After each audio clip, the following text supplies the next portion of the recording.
전능하신 하나님 말씀 낭송. 리더 일꾼의 직책.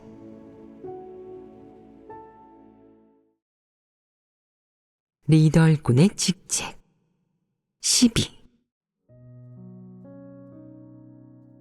지난 예배 시간에는 리더 일꾼의 직책 제10조인 하나님 집의 각종 물품, 서적, 각종 기구, 식량 등을 적절히 보관하고 합리적으로 분배하며 또한 정기적으로 검사, 정비, 유지 보수하여 파손과 낭비를 줄이는 동시에 악인의 착복도 피하도록 한다는 내용에 관해 교제하였다.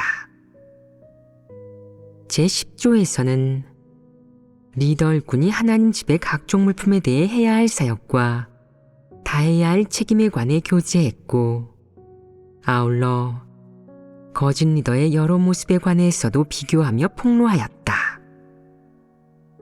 하나님 집의 각 사역에서 리더 일꾼이 다해야 할 책임과 다할 수 있는 책임을 다한다면 기준에 맞는 리더 일꾼이지만, 다하지 않고 실제적인 사역도 전혀 하지 않는다면 그는 거짓 리더임이 틀림없다.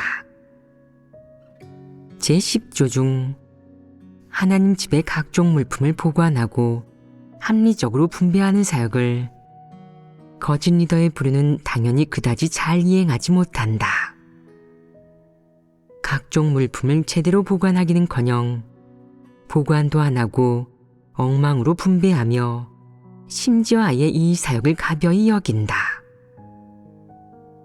사무적인 일이긴 해도 이 역시 리더 일꾼이 다해야 하는 직책이자 해야 할 사역이다.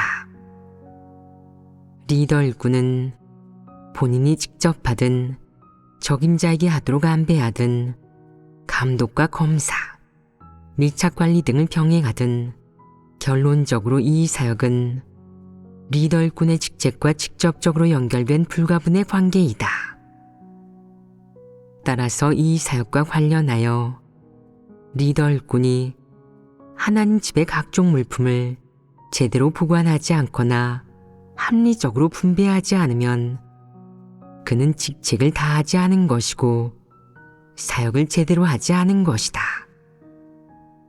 이것이 바로 거짓 리더가 지니고 있는 모습의 한 측면이다.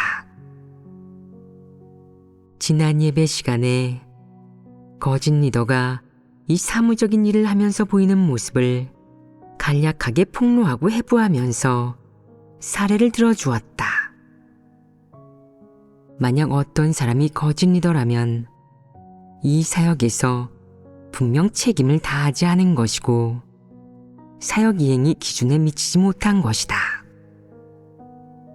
거짓 리더는 항상 실제적인 사역에 힘쓰지 않고 사역을 안배하기만 하고 신경을 꺼버리며 밀착 관리하거나 사역에 참여하는 법이 없기 때문이다.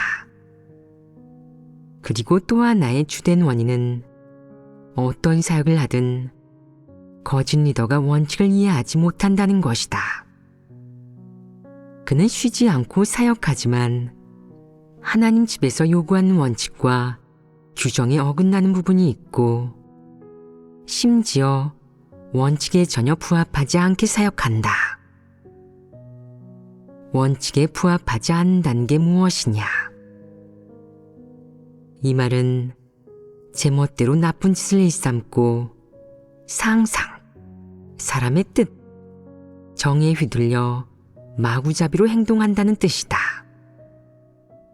따라서 결론적으로 리더 일꾼의 이 직책에서 거짓 리더의 주된 모습에는 두 가지 측면이 있다. 첫째는 실제적인 사역을 하지 않는 것이고, 둘째는 원칙을 파악하지 못해 실제적인 사역을 하지 못한다는 것이다. 이것이 기본적인 모습이다. 지난 예배 시간에 거짓 리더가 이런 사무적인 일을 하면서 보이는 인성의 모습을 교제하고 폭로하였다. 이렇게 간단한 사역 하나에도 거짓 리더는 책임을 다하지 않고 능력이 있으면서도 하지 않는다. 이는 이런 부류의 인품 및 인성과 관련이 있다. 이런 부류의 인성에 어떤 문제가 있느냐? 심성이 곧지 않고 인격이 저속하다. 제10조에서 리더일꾼의 직책, 기본적인 원칙, 그리고 거짓 리더의 여러 모습에 관해 기본적인 교재를 마쳤다.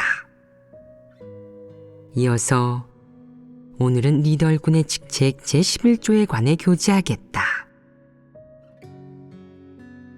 제11조 신뢰할 수 있고 인성이 기준에 맞는 전문인을 선택하여 재물을 체계적으로 기록하고 통계 작성하고 보관하고 정기적으로 출납장부를 심히 검열하며 이로써 흥청망청 낭비하는 상황과 불합리한 지출을 제때 발견하는 한편 이를 저지하고 합리적인 배상 요구를 하는 동시에 재물이 악인의 손에 넘어가 악인에 의해 착복되는 것을 절대적으로 피해야 한다.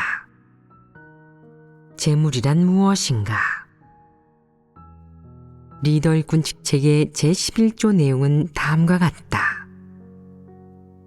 신뢰할 수 있고 인성이 기준에 맞는 전문인을 선택하여 재물을 체계적으로 기록하고 통계 작성하고 보관하고 정기적으로 출납장부를 심히 검열하며 이로써 흥청망청 낭비하는 상황과 불합리한 지출을 제때 발견하는 한편 이를 저지하고 합리적인 배상 요구를 하는 동시에 재물이 악인의 손에 넘어가 악인에 의해 착복되는 것을 절대적으로 피해야 한다. 이 사역에서 리더일꾼의 직책이 무엇이냐? 해야 할 주된 사역은 무엇이냐? 재물을 잘 보관하는 것입니다. 10번째 사역은 하나님 집의 각종 물품을 보관하고 합리적으로 분배하는 것이고 이 항목은 재물을 잘 보관하는 것이다. 하나님 집의 각종 물품과 재물은 비슷하긴 하지만 똑같은 것이겠느냐? 다릅니다. 어떤 점이 다르냐? 재물은 주로 금전적인 것을 의미합니다. 금전은 한 측면이다. 각종 물품과 재물은 성질 면에서 어떤 차이가 있느냐? 하나님 말씀 서적이 재물이냐? 사역에 쓰이는 각종 기기가 재물이냐? 하나님 집에서 구매한 여러 생필품이 재물이냐? 아닙니다. 그럼 이것들은 무엇이냐? 하나님 집에 모든 하나님 말씀 서적, 각종 사역에 필요한 카메라, 녹음기, 컴퓨터, 휴대전화 등 각종 설비는 모두 하나님 서민이 하나님에게 바친 재물로 구입한다. 이는 모두 하나님 집의 물품에 속한다. 또한 책상, 의자, 식품 등 생필품 역시 하나님 집의 물품이다. 이 물품에는 형제자매가 구입한 것도 있고 하나님 집에서 제물로 구입한 것도 있는데 모두 하나님 집의 각종 물품에 귀속된다. 이 주제는 지난 예배 시간에 교제한 바 있다. 이어서 제11조에서 교제할 중요한 사항인 재물에 관해 살펴보자. 재물이란 과연 무엇이냐? 그 범위를 어떻게 규정하느냐? 리더일군의 직책을 교제하기에 앞서 무엇이 재물인지에 관한 문제부터 분명히 할 필요가 있다. 비록 많은 사람이 예수를 믿었고 오래전부터 이 단계 사역을 받아들였지만 재물의 개념이 모호하고 무엇이 재물인지 확실히 알지 못한다. 하나님에게 바친 금전과 물품을 재물이라고 하는 사람이 있는가 하면 재물은 주로 금전적인 것을 뜻한다고 하는 사람도 있다. 과연 어느 것이 옳겠느냐? 하나님께 바친 것이면 금전이든 크고 작은 여러 물품이든 모두 재물에 속합니다. 그렇게 요약하는 것이 상대적으로 정확하다. 이제 재물의 범위와 경계가 분명해졌으니 재물이 과연 무엇인지 정확하게 정의해서 모든 사람의 마음속에 이 개념을 확실히 잡아주겠다. 재물에 관해서는 성경에 기록이 있다. 처음에 하나님은 사람에게 소득의 10분의 1을 하나님께 바치라고 요구했는데 이것이 재물이다. 바친 액수가 얼마나 되든 바친 것이 돈이든 물건이든 사람이 바쳐야 하는 11조는 의심할 여지 없는 재물이다. 이는 사람에 대한 하나님의 요구로 하나님을 믿는 사람이 마땅히 하나님께 바쳐야 하는 것이다. 11조는 재물 중 한 가지 항목이다. 혹자는 11조는 단지 돈을 가리키는 것 아닙니까? 라고 말하는데 꼭 그렇지는 않다. 어떤 사람이 신묘의 땅을 일궈 식량을 수확했다면 수확량이 얼마나 되든 마지막에는 일묘의 땅에서 생산된 식량을 하나님께 바쳐야 하며 이 10분의 1은 마땅히 내야 하는 것이다. 그러므로 이 10분의 1의 개념은 금전에 국한되지 않는다. 즉 1000위안을 벌면 반드시 100위안을 하나님께 바쳐야 한다는 뜻이 아니다. 이것은 사람의 소득에 적용된다. 소득에는 물질이나 금전 등 많은 것이 포함된다. 이는 성경에 언급된 내용이다. 물론 현재 하나님 집은 성경에 나온 것처럼 반드시 소득의 10분의 1을 내라고 엄격하게 요구하지 않는다. 여기에서는 그저 11조의 개념과 정의를 교제하고 알려줄 뿐이다. 그렇게 함으로써 사람이 내야 하는 11조는 재물의 한 항목임을 알려줄 뿐 반드시 10분의 1을 바치라고 호소하는 것이 아니다. 사람이 얼마나 바치느냐는 개인의 이해와 바람에 달린 일이며 이에 대해 사람에게 추가적인 요구를 하진 않는다. 재물의 또 다른 항목은 사람이 하나님께 바친 물건이다. 크게 봤을 때 하나님께 바친 물건에는 당연히 사람이 바친 11조가 포함된다. 이에 대해 구체적으로 이야기하자면 사람이 내야 하는 11조 외에도 사람이 하나님께 바친 물건은 모두 재물의 범주에 포함되어야 한다. 사람이 하나님께 바친 물건에는 음식, 도구, 생필품, 건강식품 등 아주 많은 것이 포함된다.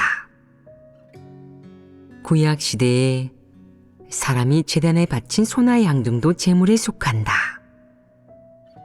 이는 봉헌하는 자의 뜻에 달려 있다.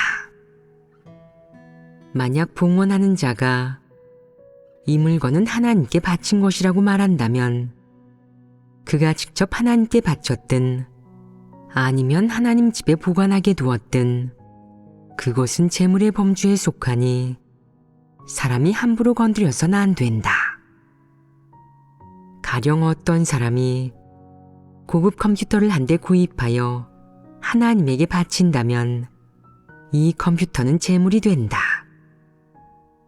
어떤 사람이 하나님에게 차를 한 대 사준다면 이 차는 재물이 되고 건강식품을 2병 사준다면 이 2병도 재물인 것이다. 하나님에게 바치는 물품이란 과연 무엇인지 구체적이고 명확하게 말하지는 않았지만 어쨌든 그 범위는 대단히 넓다. 즉, 하나님을 따르는 사람이 하나님에게 바치는 물건인 것이다. 어떤 사람은 이런 말을 한다. 지금 하나님께서는 성육신 하셔서 이 땅에 계시니 하나님께 물건을 바치면 속할 곳이 있죠. 그런데 하나님께서 이 땅에 계시지 않으면요? 하나님께서 하늘에 계실 때 사람이 하나님께 바친 물건은 재물이 아니게 되는 건가요? 이게 맞는 말이냐? 재물은 하나님이 성육신한 시기에 있는지를 근거로 하는 게 아니다. 결론적으로 하나님에게 바친 물건이면 모두 재물이다. 하나님께 바친 물건이 그렇게 많은데 하나님께서 쓰실 일이 있을까요? 다 쓰실 수 있으시겠어요? 라고 말하는 사람도 있다. 그건 사람이 상관할 바가 아닙니다. 맞는 말이다. 핵심을 명료하게 잘 말해 주었다. 인간이 하나님에게 바친 물건을 하나님이 어떻게 쓰든 쓸 수 있든 없든 하나님이 어떻게 분배하고 처분하든 사람과 상관없으니 마음 졸일 필요도 걱정할 필요도 없다. 어쨌든 사람이 물건을 하나님에게 바쳤으면 그 순간 그 물건은 재물로 구분되고 하나님에게 귀속되며 어떤 사람과도 상관없어진다. 어떤 사람은 이렇게 말한다. 그렇단 말씀은 하나님이 강제로 차지하는 것처럼 들리네요. 그런 것이냐? 그 물건이 하나님에게 귀속되면 그것을 재물이라고 하며 사람이 건드리거나 함부로 분배해서는 안 된다. 그러면 낭비 아닌가요? 라고 묻는 사람이 있는데 낭비일지언정 내가 관여할 바가 아니다. 또 어떤 사람은 하나님께서 성육신하지 않고 하늘에 계실 때 사람이 바친 것은 하나님께서 쓰시지도 못하고 쓰실 때도 없는데 어떻게 하나요? 어려울 것 없다. 하나님 집과 교회에서 원칙대로 처리하면 되니 내가 마음을 졸이거나 걱정할 필요는 없다. 결론적으로 이 물건을 어떻게 처리하든 그것이 일단 재물의 범주로 귀속되거나 재물로 규정되면 사람과 아무런 관계가 없어진다. 그 물건이 하나님에게 귀속되었기 때문에 사람은 함부로 건드려서는 안 된다. 건드렸다가는 결과가 따를 것이다. 구약시대에는 추수할 때가 되면 사람들이 제단에 여러 제물을 바쳤다. 곡식이나 과일 등 각종 농작물을 바치는 사람이 있는가 하면 소나 양을 바치는 사람도 있었는데 하나님이 향유하더냐? 하나님이 그것들을 먹었느냐? 드시지 않았습니다. 하나님이 먹지 않은 걸 어떻게 아느냐? 내가 보았느냐? 그건 내 관념이다. 하나님이 먹지 않았다고 하는데 하나님이 한 입이라도 먹는다면 어떤 생각이 들겠느냐? 내 관념이나 상상에 어긋나지 않느냐? 하나님은 이것들을 먹지 않고 쓸 데도 없으니 바칠 필요가 없다고 생각하는 사람이 있지 않느냐? 너희는 어찌 그렇게 확신하느냐? 너희가 드시지 않는다고 하는 것은 하나님이 영체라 먹을 수 없기 때문이냐? 아니면 하나님은 육체를 지닌 평범한 사람이 아닌 하나님의 신부님으로 이런 것을 향유하면 안 되기 때문이냐? 사람이 하나님에게 바친 제물을 하나님이 향유하는 것이 부끄러울 일이냐? 그렇지 않습니다. 그것은 사람의 관념에 부합하지 않는 것이냐? 아니면 하나님의 신분에 부합하지 않는 것이냐? 대체 어느 쪽이겠느냐? 사람이 왈가왈부할 일이 아닙니다. 그렇다. 사람이 신경 쓸 일이 아니다. 하나님이 꼭 향유해야 하는지, 그러지 말아야 하는지 내가 결정할 필요 없다. 너는 내 할 일을 하고 내 본분과 직책, 내 의무를 다하면 된다. 그렇게만 하면 내 임무를 완수하는 것이다. 하나님이 이 물건을 어떻게 처리할지에 관한 것은 하나님의 일이다. 하나님이 사람에게 나누어 주든 그냥 두고 썩히든 혹은 하나님이 향유하든 구경하든 그것은 탓할 일이 아닌 모두 정당한 일이다. 하나님이 이 일을 어떻게 하든 하나님의 자유이지 사람이 관심을 가질 일도 아니고 사람이 판단해야 할 일도 아니다. 사람은 이 일에 대해 함부로 상상해서는 안 되며 더욱이 함부로 판단하고 결론을 내려서도 안 된다. 이제 알겠느냐? 사람이 하나님에게 바친 제물을 하나님이 어떻게 처리해야겠느냐? 하나님이 원하시는 대로 처리하십니다. 맞다. 이렇게 이해하면 사람의 이성이 정상적인 것이다. 하나님이 처리하고 싶은 대로 처리하는 것이다. 슬쩍 살펴보든 아예 눈길조차 주지 않고 무시하든 너는 오로지 하나님의 요구에 따라 바쳐야 할 때 바치고 바치고 싶을 때 바쳐서 사람의 책임을 다하는 것만 신경 써라. 하나님이 이 일을 어떻게 처리하고 대하는지는 상관하지 마라. 결론적으로 내가 하는 일이 하나님의 요구 범위 안에 있고 양심의 기준에 부합하며 인간의 본분과 의무, 직책에 부합한다면 그것으로 충분하다. 하나님이 이 물품을 어떻게 처리하고 대하는지는 하나님만의 일이니 사람은 절대 판단하거나 결론을 내리면 안 된다. 방금 몇 초 사이에 너희는 큰 실수를 범했다. 내가 하나님이 이것들을 향유하거나 먹는지 물었을 때 너희는 먹지도 않고 향유하지도 않는다고 답했는데 여기서 무엇을 잘못했느냐?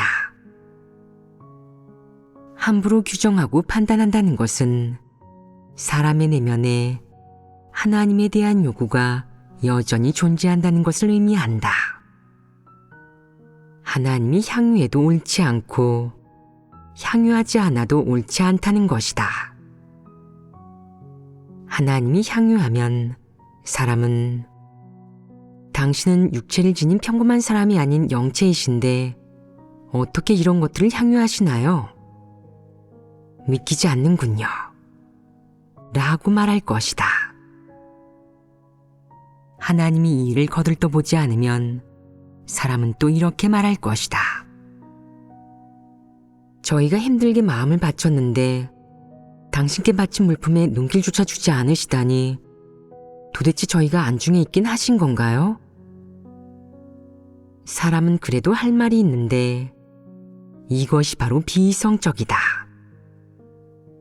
결론적으로 사람은 이런 일을 어떤 태도로 대해야겠느냐? 사람은 자기가 바쳐야 할 것을 하나님께 바치되 하나님께서 어떻게 처리하실지에 대해서는 그 어떤 관념이나 상상도 지니지 말고 판단하지도 말아야 합니다. 그렇다. 이것이 바로 사람이 지녀야 할 이성이다. 이것은 하나님에게 바친 물품 측면에 관한 것으로 이 또한 재물의 한 가지이다.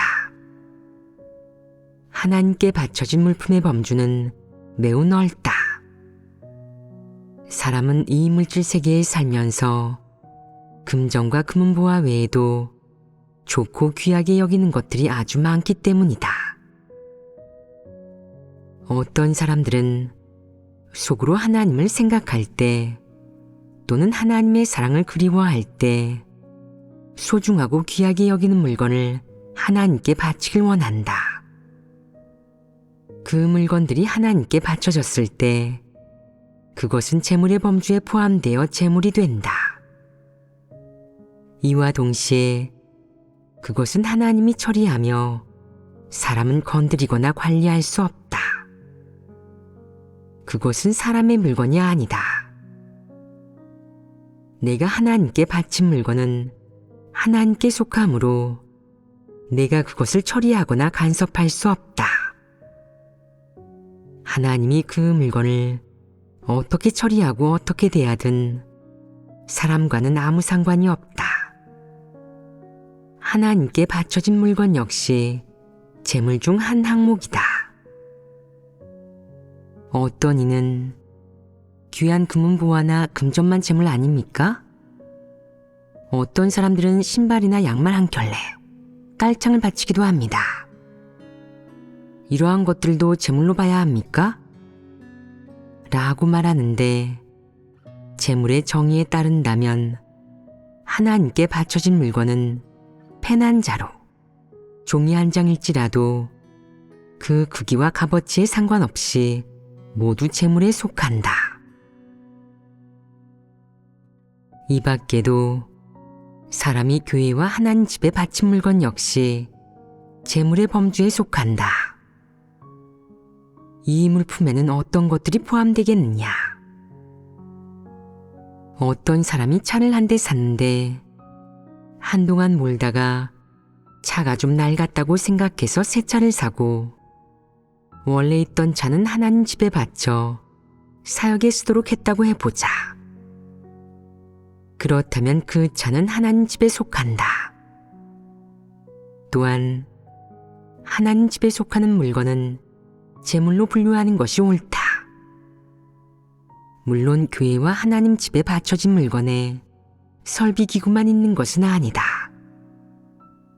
다른 물건도 있으며 그 범주 또한 매우 넓다. 어떤 이는 사람이 바친 11조는 재물이고 하나님께 바쳐진 금전과 물건도 재물입니다. 이 두 가지가 재물이라는 데는 이렇다 할 이견이나 의문이 없습니다. 그런데 교회나 하나님 집에 바쳐진 물건들은 왜 재물에 속합니까? 그건 그다지 합리적이지 않습니다. 라고 말하는데 너희가 말해보거라. 그것들을 재물에 포함시키는 게 비합리적이냐? 합리적입니다. 그 이유는 무엇이냐? 하나님이 계시기에 교회가 존재하며 따라서 교회에 바쳐진 것들 역시 재물에 속합니다. 아주 잘 말했다. 교회와 하나님 집은 하나님의 것이며 하나님이 있어야 비로소 교회가 있고 하나님 집도 있다.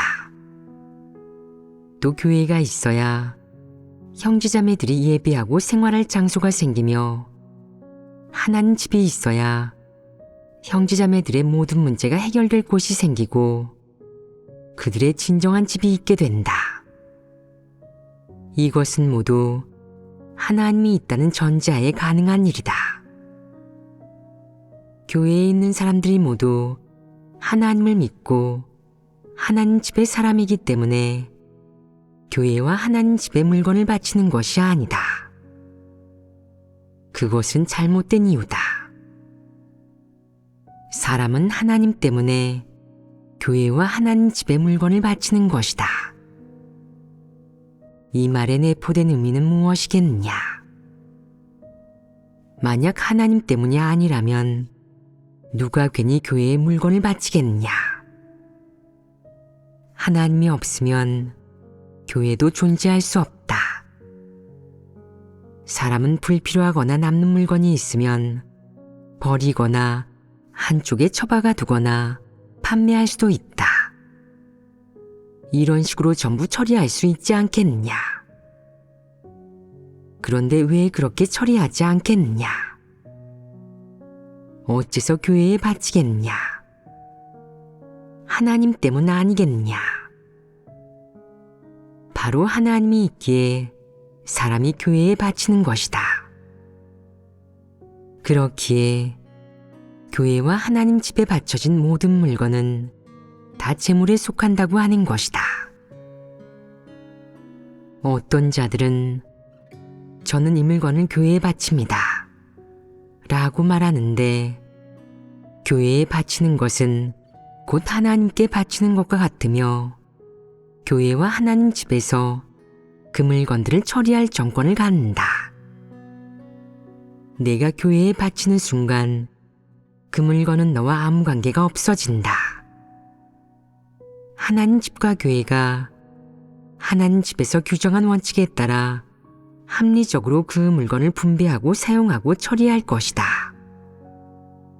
그럼 이 원칙들은 어디에서 온 것이겠느냐? 하나님에게서 온 것이다. 기본적으로 그 물건들의 사용 원칙은 하나님의 경륜과 복음 사역의 확장을 위해 사용하는 것이다. 특정 사람을 위해 쓰는 것이 아니고 특정 그룹을 위해 쓰게 하는 것은 더더욱 아니다. 그것은 복음 확장 사역이나 하나님 집의 각 사역에 사용된다. 그러므로 어떤 사람도 그 물건들을 사용할 특권이 없다. 그 물건들의 사용과 분배에 관한 유일한 원칙, 근거는 바로 하나님 집에서 요구한 원칙에 따른다는 것이다. 이는 이치에 맞고 합리적이다. 재물에 관한 정의는 이렇게 세 항목이다. 각 항목은 재물의 정의 중 하나이자 재물의 범위 중 한 측면이다. 이제 재물이란 무엇인지 확실히 알게 되지 않았느냐? 예전에 어떤 사람들은 이것은 돈도 아닐 뿐더러 바친 사람도 하나님께 바친다고 하지 않고 그저 이 물건을 바친다고만 했으니 이것을 하나님 집에서 사용해서는 안 되고 하나님께 드려서는 더더욱 안 됩니다. 라면서 장부에 적지 않고 슬쩍 그 물건들을 제멋대로 사용했다. 이것이 합리적이냐? 이런 말 자체가 불합리한데도 교회에 바치고 하나님 집에 바친 것은 공동재산이니 아무나 가져다 써도 됩니다. 라고 하니 불합리한 게 틀림없다. 많은 사람이 재물의 정의와 개념에 대해 모호하게 알고 있기 때문에 일부 비열한 소인배나 탐욕과 헛된 욕심을 품은 사람이 기회를 틈타 이 물건들을 강제로 차지하려 한다. 재물에 대한 정확한 정의와 개념을 확실히 하고 나면 앞으로 이런 일이나 이런 부류의 사람과 마주쳤을 때 분별할 수 있을 것이다.